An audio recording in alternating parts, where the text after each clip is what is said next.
Do we have my slides? Okay, we got them here. So I will talk about how to dominate search results in Magento and some techniques that I've learned to use in my old experience with Magento. Okay, so I'm Jakub Winkler. I'm the prime sourcer of strategy at Coliber. It's just a fancy name for a CEO. So I'm the founder of the company. I came to you to Pune from Poland, from Poznań, which is kind of like a small, you could say, headquarter of the community of Magento in Poland. That's where the biggest players are. That's where all the agencies who develop Magento are. And that's where the community in Poland is most active. If you've ever been to Poland or if you want to visit Poland, I encourage you always to come in the summer, especially Poznań. It's really amazing. The old market square is just mind-blowing, and we have it renovated. It was a huge construction site for over 4 years. Nothing was there. It's brand new, so I encourage you to go there. But enough about me. You can scan the QR code. It's basically, this is my LinkedIn page. So you can always find me by using my name on LinkedIn. So let's talk about SEO, which is search engine optimization. We got 40 slides in 20 minutes, so let's do it. When it comes to the SEO, everything matters. It doesn't matter if you're a backend developer, front-end developer, content manager. Everything you do matters and might break or might improve search engine optimization or the way Google and other search engines browse your website. So what matters, and I apologize about this slide, I didn't have creativity enough to think how to structure those 11 elements. I will not read what is on the slide. I just highlighted two most important parts, which is the HTML code and people. But in my personal opinion, it's what people are most important, because it doesn't matter whether you will use an AI tools or generative AI like ChatGPT or Gemini or Grok or whatever you want to use. It's the people that matter, because even if you connect the API to ChatGPT, it's people who design the prompts, people who do everything. And I will not describe this entire slide again. Search engine optimization is an ongoing process. It's something that you always have to keep track, you always have to optimize, and you need to stay up to date with what Google says, sometimes what Microsoft said. You need to be sure that your website code and everything that is on the website is up to date. So let's go about the performance. If you want your website, your Magento website or MageOS, to be positioned, to be visible on Google, it must be fast. It can't load around 5 seconds, 7 seconds. And trust me, I've been doing Magento for 14 years, and I've seen Magento pages which had category pages loading 20 seconds and product pages loading over 20 seconds as well. When customers submitted a sitemap to Google, it basically crashed the entire website because the server couldn't keep up or couldn't render the page because of so many requests. So if you want your website to be well positioned at Google, to be really good with the SEO, you need to start at the bottom, and that is the performance. And both backend, which is time to first byte, and front end as well. So your website needs to respond fast. So I'll ask you a question. What time do you think Magento site should render? Assuming that everything is enabled. Opcache is enabled, we got the indexing in process. What time is a good time for Magento page? 2 seconds. 2 seconds is like an average Magento loading time if the site is not optimized and some of the Opcache settings are disabled. So you could say it's a good time because that's what Magento gives you out of the box, but you should aim below 1 second, and the perfect good time which you can do with Magento is below 700 milliseconds. And if you tune up, and I don't know if some of you attended Ivan's training on performance of Magento. If you haven't, make sure that you do next year, or maybe he will arrange another training here in India. It's possible to get Magento loading under 350 milliseconds with the cache disabled. It can be the first response can be rendered below 350 milliseconds, but trust me, it's not easy, and it requires very huge customization with all the modules and an advanced plugin management that you, in terms of the PHP code, you don't load and call the get next plugin in the code. So you need like a performance optimized solution. There is one from Creativity. You can find it on GitHub, which changes the way plugins and all the plugins are called. But there's one bug well, not a bug. there's one issue with that open source module. It doesn't allow you to disable plugins on a scope level. So a little bit technical, so let's get back to our thing. Now, in terms of the core web vitals, why they matter, I think that if you attended any Magento event or if you are into Hyvä, you know that core web vitals are the key for a fast and responsive website for the merchant. I will not go through what those things mean. I encourage you to invest some time and learn about core web vitals. What core web vitals basically mean that the website is fast and responsive, and with the default Magento with the Luma theme, the biggest problem is the JavaScript processing. So if you want Magento frontend to be fast, optimized, and really good for the SEO engines, you need a good solutions for the JavaScript as well, especially for the core web vitals. And with Magento open source, there isn't much to do. You can bundle the JavaScript files, but you will end up with a large 6-7 megabytes file of all the JavaScripts combined, which is very heavy for Lighthouse, which is even very heavy for a mobile device. So that's not a way to go. You'll end up with bloated CSS files, and the theme needs to be performance optimized. So if you want some quick gains for Magento, for the Luma-based theme, you need to go with the Magepack. That's a open source module combined with the Node.js, small Node.js application, which basically does the same which you have enabled in Adobe Commerce. So it scans the website using the Chrome engine, determines which JavaScript files are loaded only on that particular page, and creates you like a minimized file for that particular page. And it works for homepage, product page, category page, checkout page, and there's like a one bundled file for all the common pages. And with the Mage suite, with the Magepack solution, you can get to 100 points in terms of the mobile performance if you cover all the other areas. Magepack will take care of your JavaScript options, and it really works amazing. But if you really have time and your merchants are willing to go a little bit further, well, go Hyvä, Breeze, or ScanDPWA. My pick of choice is Hyvä, because I develop things faster using Hyvä themes, and this should be your goal for the core web vitals. Not 99, not 98, and trust me, with the accessibility best practice with the NSEO, it's something that you cover with only HTML code. With the performance, you can deliver 100 points to your merchant, but they might break something by sending not an optimized image, or by connecting Google Tag Manager and adding a lot of additional JavaScript. So we don't want that. So let's move to the sitemap, which is another part which is like a key for your SEO before Google starts running your website. So if you're launching a new e-commerce website on Magento, MageOS, or Adobe Commerce, I encourage you to focus on the sitemap before you submit anything to Google first. And by default, Magento creates one giant sitemap containing all the categories, containing all the product files, and it has 50 entries per file. So, based on my experience, the better sitemaps for Magento, you build a small sitemap which provides you a link to like entity-based sitemaps. And you limit the numbers of entries in those files between 1,000 to 1,500 items. We got the best results with the SEO agencies we work with, around 1,200. It allows Google, for some reason, I don't know why, but that's what results we have. If you submit less entries in the sitemap file, Google and other search engine will scan your website faster.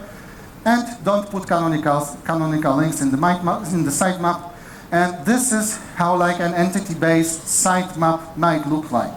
So we got like one giant, the main file only has links to this entity sitemap files.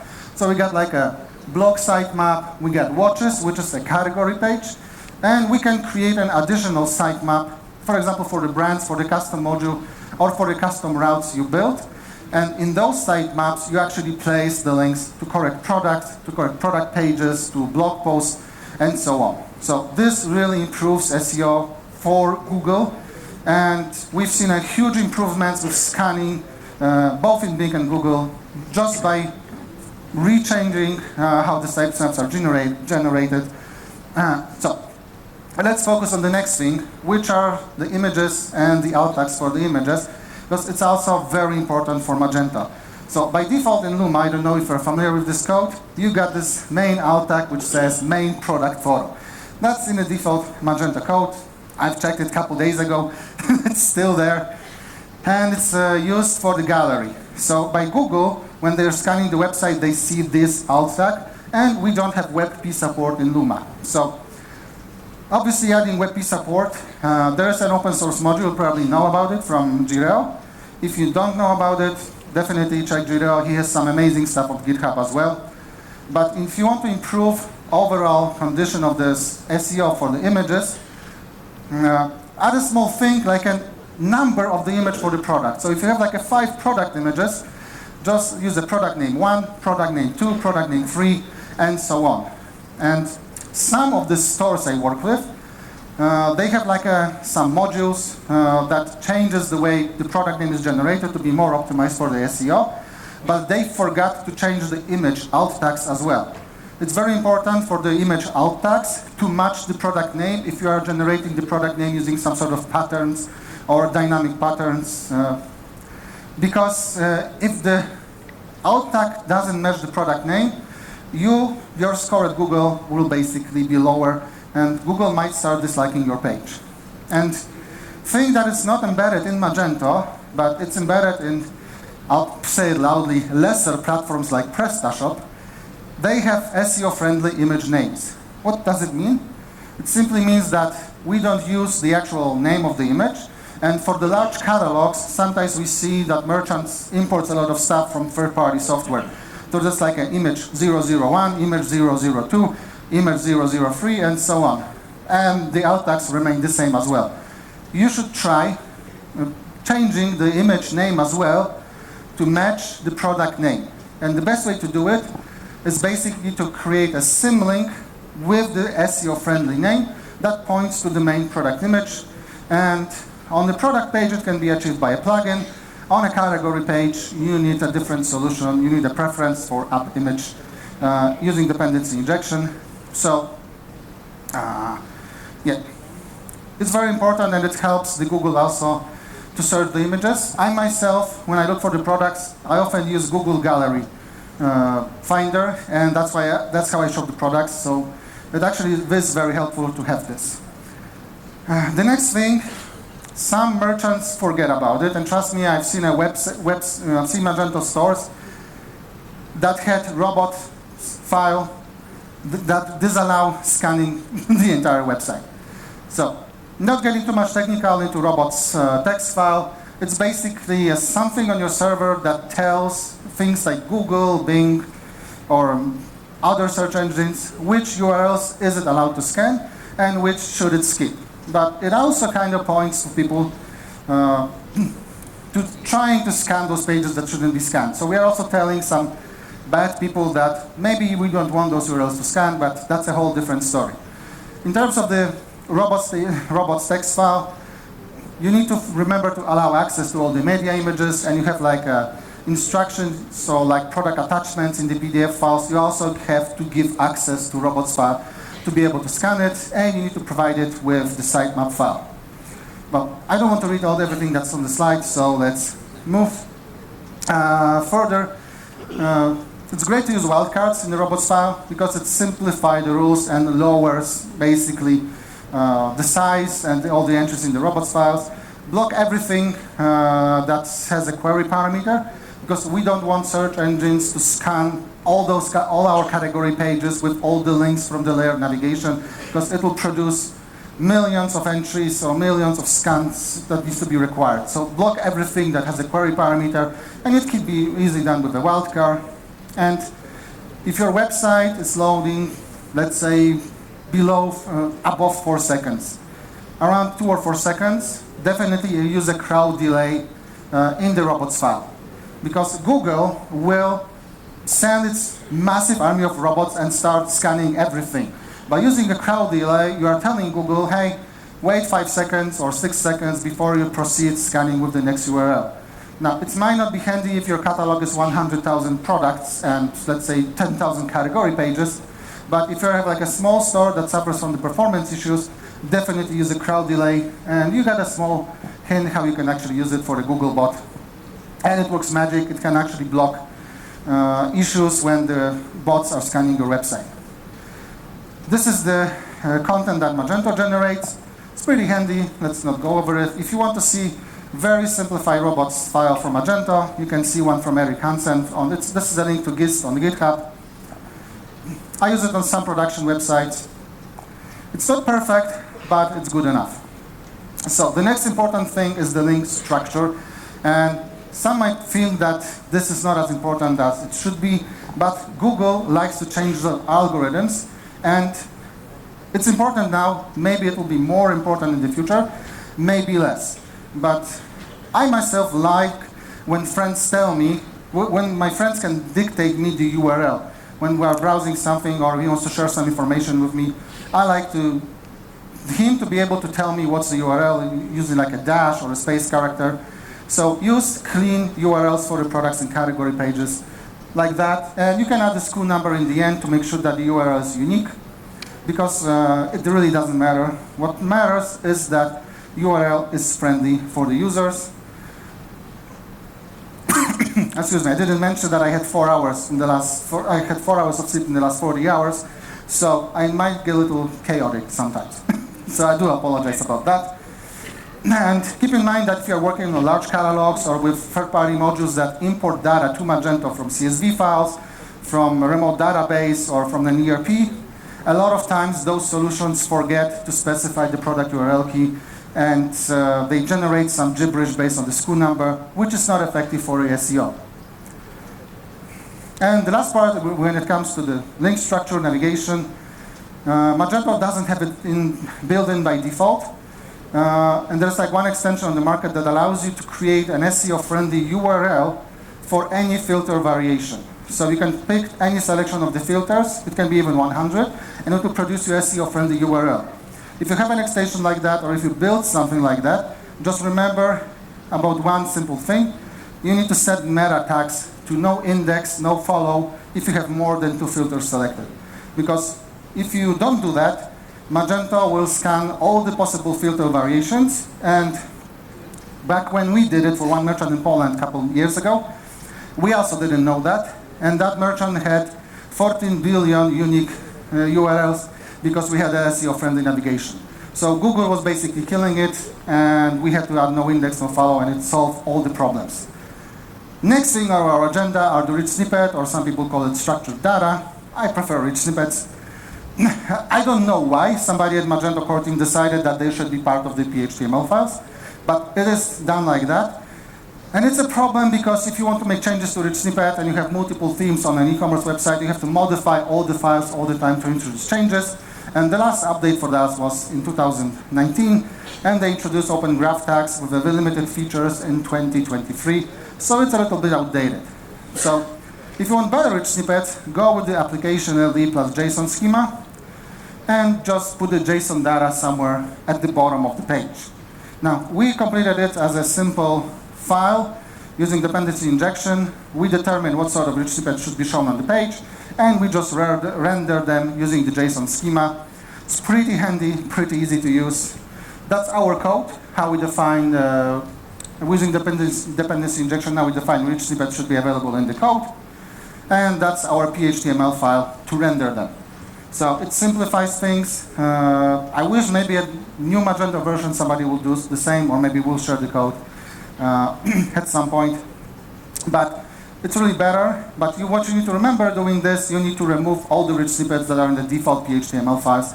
And it might take some time because there's a lot of PHTML files where the meta tags are embedded into the HTML tags. I don't want to focus too much on the redirects. Just simple thing, avoid redirect loops and redirect chains. And even if you produce a great code, a merchant might cause a redirect chain because when you can change a product or a category URL in the admin panel. And there's like a small checkbox, create a redirect for that URL. And I had a merchant who was creating and changing the URLs all the time because he thought he needs to make the perfect URL for that product. And we had like 20, 30 redirects when he was accessing the product page, and he didn't update all the links in Google Ads and all the other remote services. and his SEO ranking basically went down. And it also caused some small performance issues, but I don't want to get into that, into much details. And the last thing about the SEO is the content. Again, I will not focus and read on the slides. I will share a link to the slides at the end of this presentation, so don't worry, you don't have to make pictures. I probably should have said that in the beginning. Yeah, I said it will be chaotic. So the content is more and more important, and the unique content needs to be prepared by a content manager or maybe with AI. And it needs to be unique. And it's hard to do it when you have like 10,000, 20,000, 100 products, which doesn't have like a lot of differences. And it happens with large stores. So by us, or by the content, I mean things like meta tags, meta titles, meta descriptions, and meta keywords. You need to focus on that because this gives you huge SEO experience. I give like a small bonus tip. It's called EAT, expertise, authoritativeness, and trustworthiness. Those are the 3 ingredients of the content you produce on the product, on the page. And there was a small update in Google algorithm. I think it was either a couple weeks ago or maybe a couple months ago. Lack of sleep kicking in. You should create a self-canonical right now on the product pages, on the category pages. So somebody asks why. I don't know why. I was basically recommended this by the SEO agency to do it. And the canonical link should be set on all the pages with the layered navigation, but also if you are using like friendly filters for layered navigation, which I mentioned earlier, you also need to set like a proper canonical link. And the best one is usually for a category page. And what also makes wonders in terms of the content is drop the category description at the bottom. It's a sin because honestly nobody reads them. It's mostly for the search engines. And on the mobile devices, people prefer to have products visible right away, not scroll through all the description and maybe through the read more button and so on. So just drop this category description at the bottom. It will immediately improve the user experience on the mobile devices and won't change a thing for SEO. And what you can do also as well, if you are going through pages like page 1, page 2, page 3, on the same category page, remove the description completely if it's the same description that you are showing on the main page. So just drop it. So like I mentioned, SEO is an ongoing process. So let's talk about AI for 1 minute and 30 seconds. It does help. It provides you a lot of stuff you can automate, but it helps for now. Because I don't know what sort of changes Google will implement in upcoming weeks or maybe upcoming months in terms of the AI-generated descriptions or AI-generated content. Nobody knows, but definitely there will be some changes, because once everybody started using it, they will have to determine which sort of description maybe is unique enough to be positioned higher. So as a developer, as a content manager, you simply need to become like a prompt wizard. And it doesn't matter whether you use Copilot, ChatGPT, or Gemini, you need to watch out for API limit. Because this actually happened on Amazon, not on the book I created, I just placed it here. But when you use the tools like AI, you need to be sure that you are not abusing the API calls, because you might end up with a description like this. There was actually, when AI started and everybody started using AI, there were products on Amazon from some industry that actually had this exact description. I couldn't find them, couldn't find any screenshots, so I just made this myself.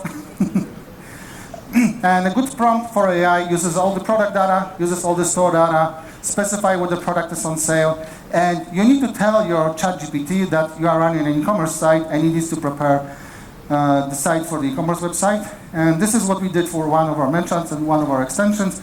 There's like a small button, check SEO, and it basically fetches data from ChatGPT and allows you to, if you click optimize, it will use this as a metadata from now on.